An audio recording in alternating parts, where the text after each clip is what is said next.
রব্বি হাবলি মিনাস সালিহিন 100 বার পাঠ করে ফু দিলে কি হয়? আমি আবার বলছি, রব্বি হাবলি মিনাস সালিহিন 100 বার পাঠ করে ফু দিলে কি হয়? খুবই দামি এবং গুরুত্বপূর্ণ আমলটি। আমলটি আপনি শিখে রাখুন, আপনার কাজে লাগবে। আমলটি কখন কিভাবে করবেন, কোন নিয়মে করবেন, আমলটি করে কিভাবে আপনি উপকৃত হবেন আমি বলে দিচ্ছি। তাই বিস্তারিত জানার জন্য, আমলটি শিখে রাখার জন্য ভিডিওটি না টেনে না কেটে ধৈর্য এবং মনোযোগ সহকারে শেষ পর্যন্ত আপনি দেখতে থাকুন, তাহলে সঠিক নিয়মে আপনি আমলটি করতে পারবেন। প্রিয় ভাই বোনেরা, আমলটি করে আপনি আনন্দিত হয়ে যাবেন, আপনার চেয়ে আনন্দের আর কেউ থাকবে না। প্রিয় ভাই বোনেরা, এতই দামি এবং গুরুত্বপূর্ণ আমলটি। প্রিয় ভাই বোনেরা, আমলটি কিভাবে করবেন শুরুতে বলবো, তারপরে বলবো কিভাবে উপকৃত হবেন। তাহলে চলুন কিভাবে আমলটি করতে হয় জেনে নেওয়া যাক। শুরুতে উত্তম রূপে পবিত্রতা অর্জন করবেন। তারপরে নির্জন একটি জায়গায় কিবলামুখী হয়ে আপনি একেবারে উত্তম পোশাক পরিধান করে বসবেন।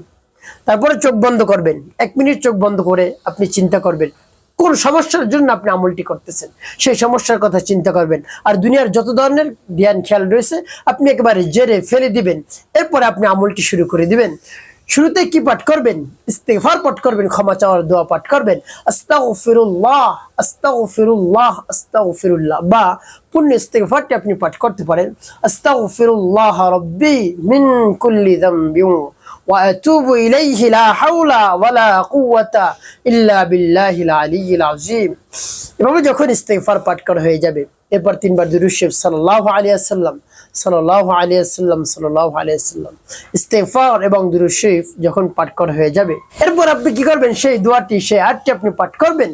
প্রিয় ভাই বোনেরা, পাঠ করার পূর্বে আল্লাহ রাব্বুল আলামিনের কাছে বলবেন, হে আল্লাহ, আমার আমলকে, আমার সময়কে আপনি কবুল করুন।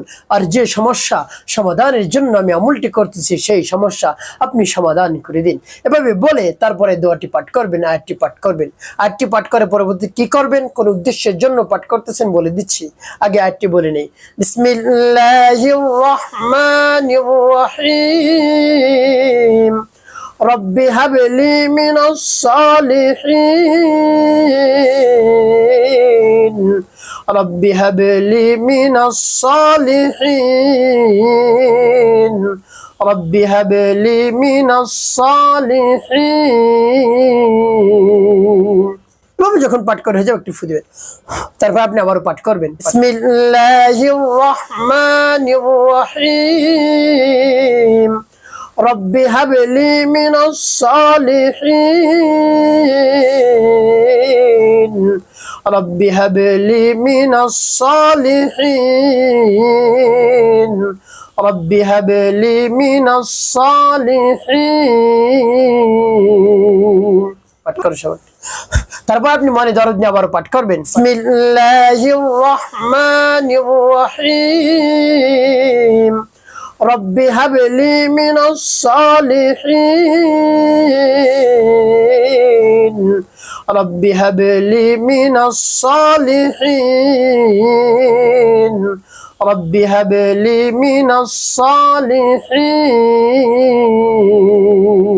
পাঠ করে সবাই। প্রিয় ভাই বোনেরা, কতবার পাঠ করবেন? এভাবে গুনে গুনে 100 বার পাঠ করবেন। শেষে কি করবেন? আপনি পাঠ করবেন 7 বার দুরূদ ইব্রাহিম। আল্লাহুম্মা সাল্লি আলা মুহাম্মাদ ওয়া আলা আলি মুহাম্মাদ কামা সাল্লাইতা আলা ইব্রাহিম ওয়া আলা আলি ইব্রাহিম ইন্নাকা হামিদুম মাজিদ। আল্লাহুম্মা বারিক আলা মুহাম্মাদ ওয়া আলা আলি মুহাম্মাদ কামা বারাকতা على إبراهيم وعلى آل إبراهيم إنك حميد مجيد. اللهم صل على محمد وعلى آل محمد كما صليت على إبراهيم وعلى آل إبراهيم إنك حميد مجيد. اللهم بارك على محمد وعلى آل محمد كما باركت على إبراهيم وعلى آل إبراهيم إنك حميد مجيد. اللهم صل على محمد وعلى آل محمد كما صليت على إبراهيم وعلى آل إبراهيم إنك حميد مجيد. اللهم بارك على محمد وعلى آل محمد كما باركت على إبراهيم وعلى آل إبراهيم إنك حميد مجيد. এভাবে যখন দুরূদ ইব্রাহিম পাঠ করা হয়ে যাবে, এরপর আপনি দুটি ফু দিবেন। প্রিয় ভাই বোন, আপনার আমলটি করা শেষ। এখন কি করবেন, কোন উদ্দেশ্যের জন্য আপনি আমলটি করলেন বলে দিচ্ছি শুরুতে, তারপর কি করবেন বলে দিব। প্রিয় ভাই বোনেরা, আপনি বিবাহ শাদী করেছেন, দীর্ঘদিন হয়ে গেছে, অনেক বছর হয়ে গেছে, 5 বছর 10 বছর 15 বছর 20 বছর আপনার সন্তান হয় না, কিন্তু আপনি অনেক অর্থ সম্পদের মালিক, এত টাকা পয়সা কে খাবে, আপনার একটা সন্তান নাই, তো আপনি চিন্তার মধ্যে পড়ে গিয়েছেন।